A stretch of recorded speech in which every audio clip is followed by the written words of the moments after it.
From sunrise to sunset, recycling is more than a job. It's a way of life. Early mornings, late nights, hard work that turns the old into something new.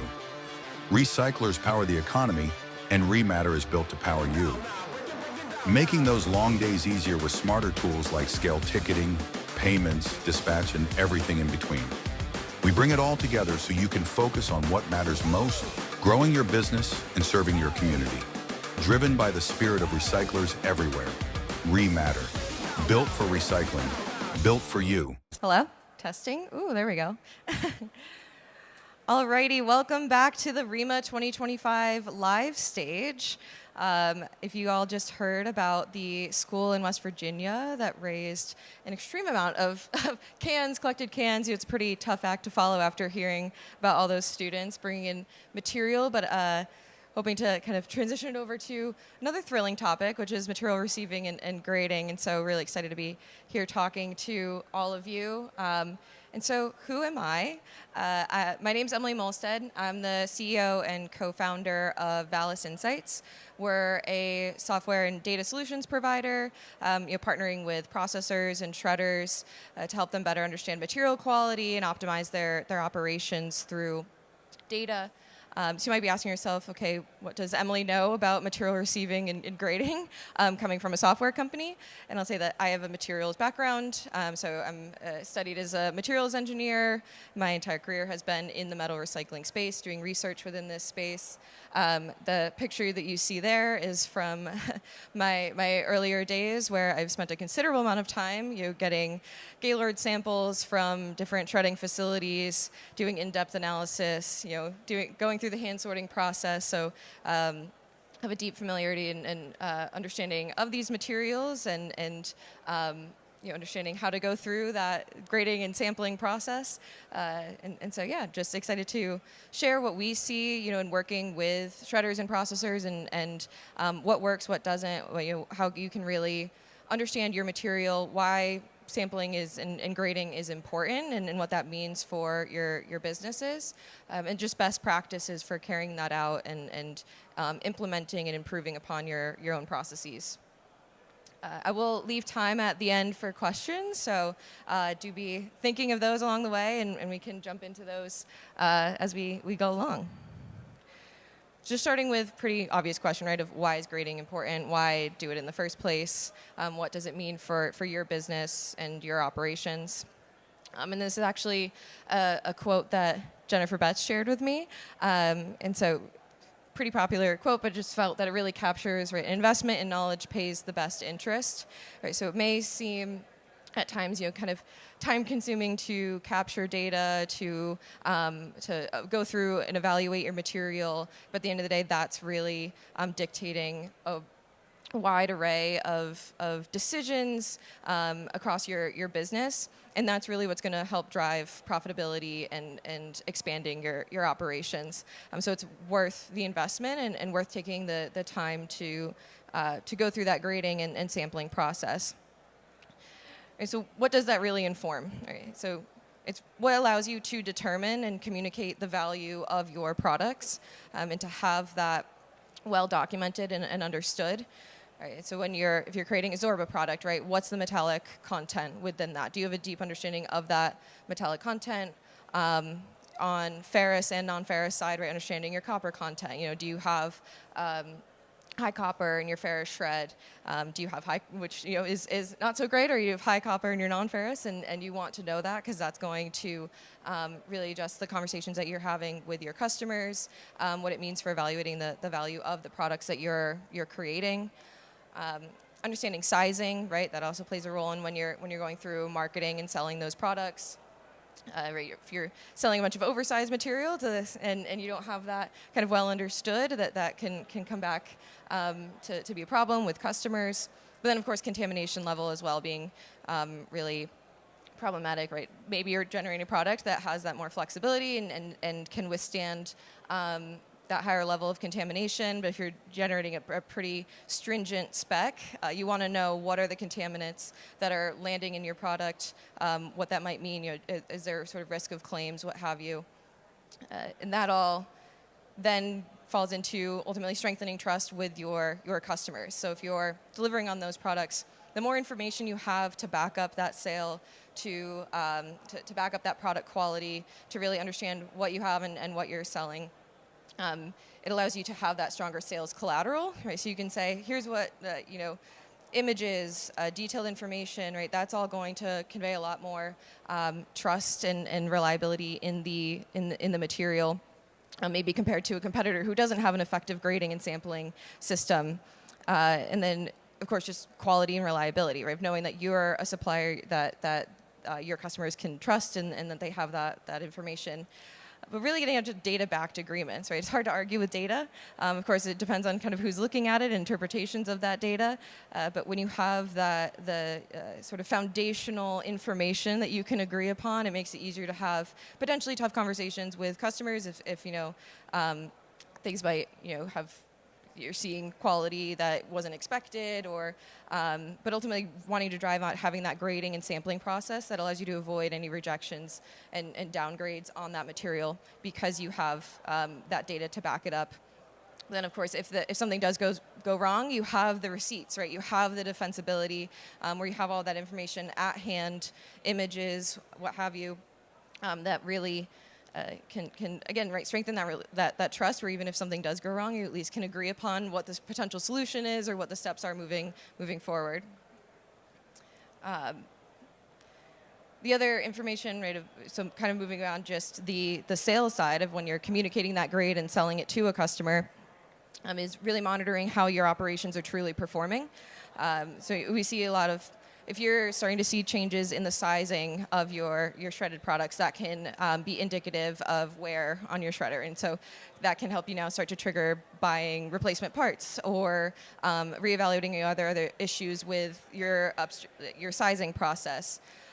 Really looking at material purity and material loss. This is something that you think about a lot, where you could have a downstream non-ferrous sortation system. You could be getting a really clean product, really high.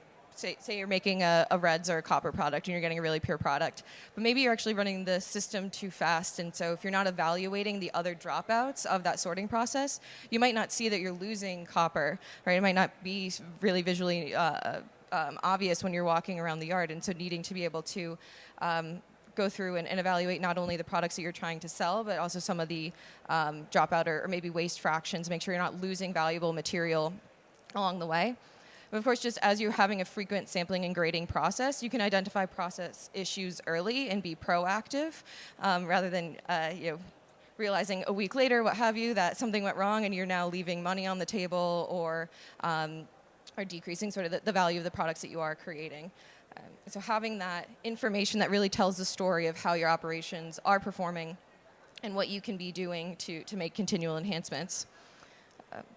All this really drives into just making informed business decisions, right? Sampling also can allow you to track that material over time. And we're seeing, we've really increased the number of elements that we put into manufactured products these days, right? Increased complexity of large consumer goods, higher amount of materials in different forms. And so as we have electric vehicles reaching their end of life and coming into shredder yards, it's what does that mean for the changes in the composition of the material that's coming through your facilities? Where is that material flowing throughout your facilities? And you want to be able to track that over time so you can start to see shifts in those material trends and what that means for actions that you can take as far as identifying new opportunities.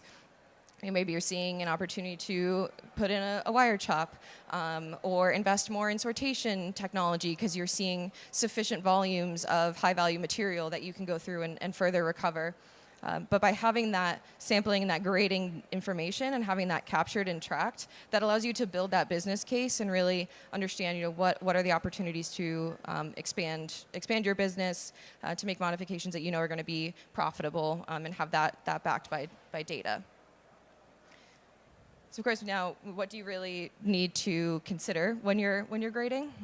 There's really just core factors. So of course being form and size. We see rejections in material that hasn't been properly packaged, right? Of bales falling apart, and so of course, first step is when you're going to ship material out, of making sure that that is all up to spec and it's in the form that's been communicated to your customer, right? Are you selling on gaylords? Is it loose material, what have you? And then also looking through at size, right? Is this a customer that can take on oversized material? Kind of what's the specification there that they're really looking for? This is pretty obvious, but just like a baseline, right? Starting with the basics of understanding, how are your products distinguished based on form and size, and where they the different outputs from your process, and what that means for how you're packaging, and then ultimately delivering that to your customers. Another foundational piece, right, is just understanding what type of metals you have flowing through your operation, and what that means for the grade of metals, right? Do you have number one copper, right, a bare bright copper that's very different than selling a reds package coming out of a sorting system, where you're going to have a higher degree of contamination, oxidation, different types of metals all mixed within that package. And then similarly, again, on the aluminum side, right, of, is it, sheet material? Are you on the UBC side? Right, if you have UBC bales, what are you seeing for non-metallic contaminants that are within that, being able to understand, and are you on new sheet or old sheet? And then twitch, right? Looking at, okay, are you seeing a high amount of non-metallics or heavy non-ferrous within your twitch fraction? And so really being able to go through and understand, mapping out, okay, across my operations, what am I bringing into my facility? Where is it falling within the grade, based on really looking at the ISRI spec as a guide, right, and for those, right, I believe it's still at isrispec.org, is where that specification lives, and giving the breakdown on, right, for your twitch, okay, are you seeing more than 1% free magnesium, what have you, and understanding what that means for differences in the grade on purity and contamination level. And when looking more deeply at contaminants, right, this is important not only for grading when you're communicating that product value to your customer, but also for, again, assessing your process performance. Maybe you're seeing a lot of compounds, dissimilar alloys that are all joined together, and that can be indicative of maybe needing improvements on the shred side, or are there opportunities to kind of further refine that, to further separate and then segregate those different materials, right? Where you have aluminum joined to zinc, you have a lot of iron contamination coming out of aluminum breakage. All those things that aluminum or iron contamination in your aluminum is going to be detrimental, and not something that your customers are going to want to see. And so how can you further refine that product, further pull out those contaminants, right? Do you have a wet density separation system where there's a lot of FeSi that's retained on those output products, and so do you need to go in and implement a cleaning step in order to remove those contaminants, make sure you're catching that before it goes out the door, if that's going to be a red flag for your consumer. And then, of course, moisture being really important, right? Folks don't want to pay for water, and it can also be hazardous when it comes to having that material land in a furnace, right? It's an extreme safety hazard to have a high degree amount of water within your material. So taking steps to be able to do moisture analysis, especially, right, if you have a cleaning step after a wet density separation system, how can you further pull out that moisture and upgrade that product, versus maybe having an understanding of that's by the time it lands at your customer's door, it's going to evaporate, and so that's where you can have that conversation back and forth with your customer too, of what is it looking like when it gets to their facility. Not having grading just stop when it goes out your door, but really keeping that close conversation with your customers. Obviously, we're a technology company, and so we're always looking at what are the different tools for supporting this process, and so maybe, right, you're creating a really high specification, stringent product. Again, right, staying on the aluminum side, or making a wrought package, and so you can leverage tools to really understand the composition, right? We see cross-belt analyzers. That's helpful on the ferrous side, or evaluating your tramp element content, copper content, right? That can evaluate that ferrous shred before it goes into your rail car, and can kind of catch any of those potential issues. You can also, we see that a lot on as an opportunity on the mill side as they're bringing that material in, because they obviously care about that composition before it's going into their furnace, because once it's in there, it's if there's contaminants and complexities, it's too late. And so having that be as a tool for getting bulk elemental composition and getting a really detailed picture of the composition if you were to take that load and melt it down. But then the other tools, for grading and going through and analyzing materials, handheld analyzers, right, where if you either again need more detailed information on the specification, right? Is it a 5,000 series, 6,000 series, what have you?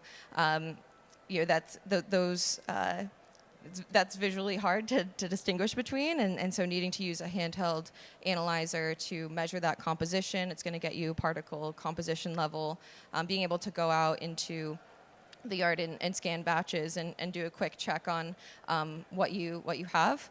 So if you aren't familiar with handheld analyzers, I also encourage you after this to go out to the exhibit hall. There's a large number of vendors and out there. Right, what we typically see is on the handheld analyzer side, XRF for evaluating your heavier non-ferrous, or on the ferrous side.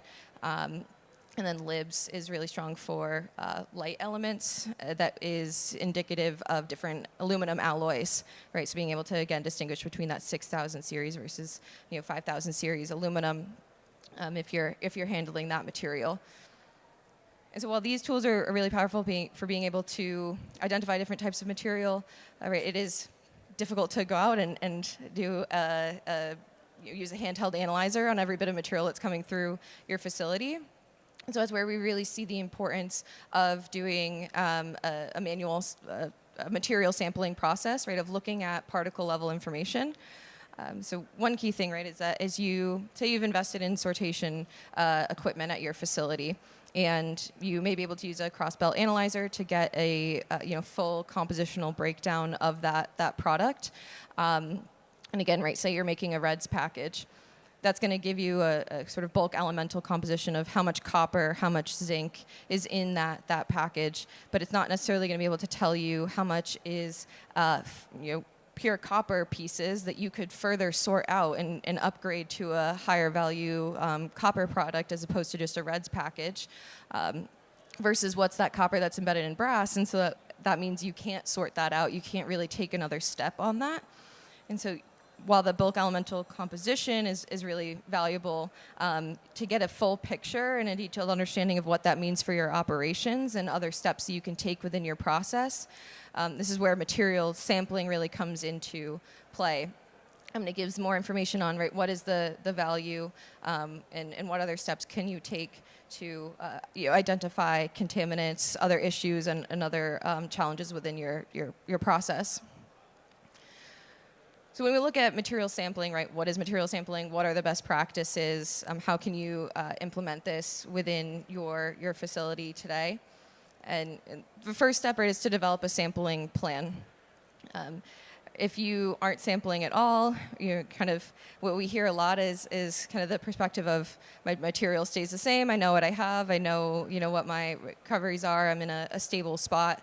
I think what we've found to be the trend is that the only constant in life is change, and that as much as we can think that things are stable and operating the way we expect them to be, that's often not the case, and we just won't have that visibility into what actually is changing, right? How is the material trending one way or another? What are the other opportunities? And so if you don't have any sampling or an effective grading process, you're flying blind, and where we, there's deep skills, expertise, and folks that have been in this industry for decades and can go out and walk the yard and see the material and get an understanding of how their process is changing or trending.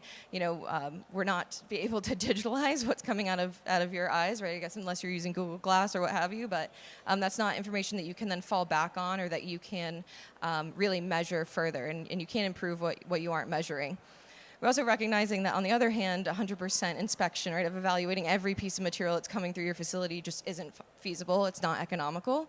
And so how do you find that midpoint, right, of getting enough information to make the next best decision, to having enough information to confidently inform your sales process? And what we really have found in working with folks is we'll see some instances of larger batches of material being sampled more frequently, right? Like maybe taking an entire Gaylord once a quarter and sorting out that entire batch of material, looking at it and seeing, okay, what does that mean? And using that as sort of the assumed average over the next quarter. We know that there's more fluctuation than that, and by not capturing changes in material, you could be leaving money on the table and not capturing that in your sales process. And so really recommending folks to take smaller, more frequent samples. That also allows you to detect issues that pop up within your process that wouldn't be obvious in a more kind of large, less frequent sampling process. So typically what we see for folks that are implementing this more frequent sampling process is taking a 5-gallon bucket from their shredded product. Right, real kind of best practice when looking at a pile of material is, if you broke it up into quarters, of being able to take a sample, right, of that cone pile from each quarter, because otherwise you can have concentrations from certain parts of your process in one area or the other. Or if you're sorting material and that's getting dropped into Gaylords or into other bunkers, of taking those more frequent samples, not just from the top, but waiting, pausing when it might be half full. If, say, you're, done for the day, you've filled up half a Gaylord, of taking that sample, because it's now going to give you more information than just what is sitting at the top of that inventory. And so by taking that over time now, you can start to see those trends change, right? Am I getting a sudden spike in copper? Is that sustained? What does that mean? Is it just an anomaly and sort of a one-time instance? Or can I take action on that and have that get captured in higher value material? With that too, though, comes, again, right, ranging in from no sampling to 100% sampling. There's also a balance when you have an intermittent sampling process, and it really comes down to balancing your confidence, right, and your tolerance for risk versus the cost associated with sampling, right? If you want to have 5 sampling technicians that are going through and doing that process multiple times a day, you're probably actually getting way more information than you need, and now you're spending a lot more to get that information than is realistically necessary. And so this is something that we do, again, right, being a company that cares a lot about data, is doing the statistical modeling and just essentially looking at, okay, with all the information that we have, what is kind of the ideal number of buckets to take to have a high degree of confidence. So if, say, I'm making a Zorba product, or we'll convert it to a heavy non-ferrous, a zebra product, and I've been processing all day or all week, and I take one bucket, look at it. That single bucket could show you that you have 10% copper, or it could show you that you have 30% copper. Right? There's a huge range in what that really means and how representative that is of the entire batch of material or load of material that you're going to be selling to that customer. So if you take that one sample and you see 10%, and you've been working with the customer on a spec of 20%, what does that mean? Are you going to go and make a decision to rerun that material or to try to mix in higher purity material? On the other hand, right, you may say, okay, I want to be, I'm going to take 10 buckets and sample all of those, and now I'm seeing a much tighter range on my copper. And so great, that gets you into your spec. But maybe it's just a lot more information than you need. When in reality, it's kind of this middle zone here, right, where there's diminishing returns. One bucket, super wide range, not going to be really confident in the breakdown of the material that you have within that product. But you really don't need to be reaching 10 buckets. You can start to increase the amount, maybe rate it somewhere around 2 or 3 for an entire package before you ship it out. But again, right, if you don't have that data and that understanding, you don't know what your true confidence is in those results, and what the risk might be for someone coming back with a claim, or having that one bucket not be representative of your entire sample. And so there are options to get to a high degree of confidence without needing to evaluate 100% of the material that you're generating. Of course, when you're going through the material sampling process, and you're having a technician that's going through and sorting those materials, it can be really challenging, right? Especially we see for sampling technicians that there is a lot of turnover within that role. And it does require a familiarity with the metal and building up that understanding and that expertise. And so there's ways to accelerate that training and to really get that expertise spread out across your team. And so that way, if your sampling technician is out for the week, you don't have to lose that visibility into your process. But just finding and understanding the tricks for distinguishing between different types of metal. And right, this is where kind of purely visually assessing is really difficult, because a lot of that can look very similar. And so feeling the material, right, picking it up and going through that hand sort process allows you to understand the density, right? If you maybe are having a lot of trouble distinguishing between wrought aluminum and stainless, if you were just looking at the material, right? It's a shiny silver metal. If I'm just looking at a pile, it might be pretty difficult. But as soon as I pick up that stainless steel, I know that's what it is, right? It's going to feel considerably heavier. But then other tricks for just understanding visually, right, is stainless steel is going to be much brighter, much shinier. You're kind of always going to see on the wrought aluminum side it being a bit duller, right, more oxidation, and then comparatively, right, to cast and zinc, where it's again going to be a lot more dull. You're going to have a higher degree of that oxidation, and the other way of kind of looking and distinguishing between cast and wrought aluminum, for example, is looking at the geometry. So you'll see that because wrought aluminum is more ductile, it's going to tear when it's going through the shredder. And so it means it's going to often end up in your larger fractions. So you can see the size distribution of those different materials based on the fracture mechanics and how they separate, whereas cast is going to shatter effectively, right? It's going to break apart more, and so you're going to have that landing in your fines a lot more. You're going to see that it looks more broken rather than torn. And then the geometry of it, right, where cast is going to have more complex geometric shapes. And so that's why you can go through, if you want to have an understanding of, say I have, you're making a twitch product and you want to know if there's an opportunity to take that further, right? Maybe you're considering investing in a sensor-based sortation system to sort that into different into a cast and wrought product or into alloy series. You want to be able to have that data to understand, okay, what do I actually have coming into my twitch package that I could separate out further. And so if you wanted to take that cast and wrought aluminum and sample and understand the different alloys, that's where you would introduce a handheld analyzer and do kind of an occasional zap of those particles. When it comes to looking at red metals, it's a bit easier in that there's a more clear color distinction. Copper is going to be very obviously much more red, and whereas brass, even just with a bit of introduction of zinc, you start to see that get to a more kind of peachy, almost orange, and then to yellow brass, which obviously has a more yellow appearance. And so by going through that process and evaluating how much copper do I have versus red brass versus yellow brass then informs, okay, could you take your reds package further into a more pure copper product and sell that at a higher value. Ferrous, I'll say, is typically pretty easy to identify if that's landing particularly in your non-ferrous fraction. That's going to be visually obvious just with the amount of rust and that being bright red. If you are sampling on your ferrous shred, a lot of that is looking at what are the contaminants. Do you have any free non-ferrous that's landing within your ferrous shred?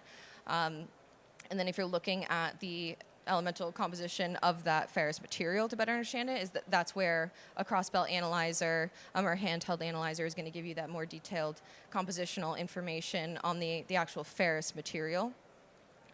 And then just other tips and kind of tricks for distinguishing between stainless, zinc, and aluminum is that zinc really and tin, for example, have this almost purplish hue. And so when you're looking at them together, it makes it a bit easier to see, again, because as you get into those smaller samples as well, smaller particles, you can't feel the weight difference as easily.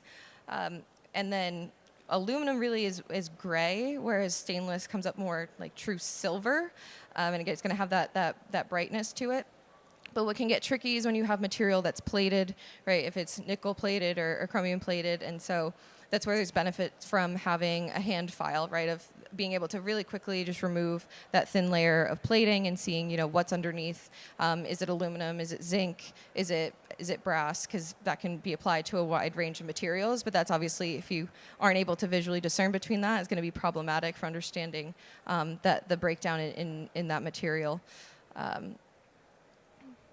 Yeah, there's really kind of a lot of different visual tricks. But having these images available and being able to have that as an example for any technicians and readily available makes it easier to be consistent across the process. Because what we find, right, is that without having a method for standardizing and auditing it gets to be incredibly subjective, and you'll start to see variance in your material quality just based on shifts or what have you. And so any steps that you can take to ensure consistency across facilities, right, by generating an image set, going through and having a method of evaluating how effectively are sampling technicians hand sorting, where might the errors be, where are they kind of misunderstanding those nuances or distinctions between different types of metal. And of course, really avoiding manual data capture and entry wherever possible. We find that as humans, we are not perfect, right? Writing information down and then typing it into an Excel spreadsheet, it's very easy to fat finger a key, and then all of a sudden, your brass content's getting skewed one way or another. And then if you're taking averages, those errors propagate and sort of stay within your data over, a 30-day period, however long you're averaging that information. And again, right, images are your friend for the auditing process, for sharing with customers, right, of being able to have high quality images that you can use to back up and say, here is my grading results, here are the images to back it up and to show how our process is accurate and consistent. And then as you're going through and you're building up your team and training those technicians, is having a training batch, right, a standard kind of set bucket of material that you can reuse and you can rerun to kind of see how are they really performing, how consistent are your sampling technicians doing at evaluating that material. And then, of course, just general resources in the industry. As I mentioned already, there's the ISRI specs for full grade definitions. Right, within the time available, couldn't really go through all of the possible different grades, but it's, of course, understanding, right, are you handling pre-consumer, post-consumer, right? Then which, are you non-ferrous, ferrous, things that you're all deeply aware of, but then going through and finding, okay, what's the correct description for the products that you're creating, because that means you can then effectively speak the same language with your customer, right? That's what the spec is there for, as that language and guide for communication with customers. And then, of course, with Scrap University and other training programs for technicians, for your team members, for being able to pick up on issues with the material, recognizing different, and being able to identify different types of material to pick up on what can be a red flag on the rejection, right? Really taking this very relatively brief talk and into a much more detailed program for training and getting your team members certified on that side of things. But just overall, to wrap it up, right, that an efficient sampling process will save you a considerable amount of time, right? Not needing to hunt down information, not needing to go back and forth with customers where there might be concerns or issues, avoiding headaches that come up with trying to evaluate your process, really unlocking further sales because, again, you have that data and those images and that information to back up your product and your quality, and then ultimately grow your business, as I talked about before, right? Of being able to make informed decisions on operational improvements and process upgrades. And I just want to point out, so we're at booth 2923. We're here to help. We do have hardware and software capabilities within this space, but ultimately we just have a deep understanding of what it means to build out and implement a sampling process within your operations and how to assess how well that sampling process is performing and then making improvements upon it. And so if you're looking for help in that area or just want to talk further, definitely come find me afterwards, or you can come find me and my team at booth 2923. But again, right, just overall takeaways that propagating is really important for your operations. Having a consistent sampling process is going to really, again, is that investment that accumulates interest that is worth investing in. And with that, I think I have a few minutes for questions if folks have any, but otherwise happy to connect afterwards or later on in the show. Feel free to grab me. I don't know if anyone had any questions.